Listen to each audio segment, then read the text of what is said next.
They tell me that I'm never gonna make it. They want me to do something that could make sense. They hate when I keep dreaming I'll be famous, but I don't give a fuck, I'ma keep chasing.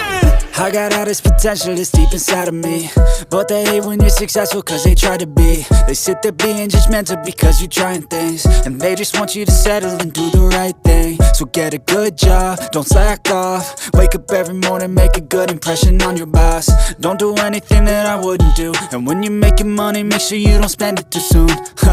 Fuck that, I'll do what I wanna do. I got a different path from everyone, and that includes you. Who are you to tell me how to live life? In these times it feels like nobody's right, yeah. So I'ma figure out what else we succeed, and then invest all of my time into that and proceed. I need whatever the hell could make me happy, and I don't think you have a clue what could that be. They tell me that I'm never gonna make it. They want me to do something that can make sense. They hate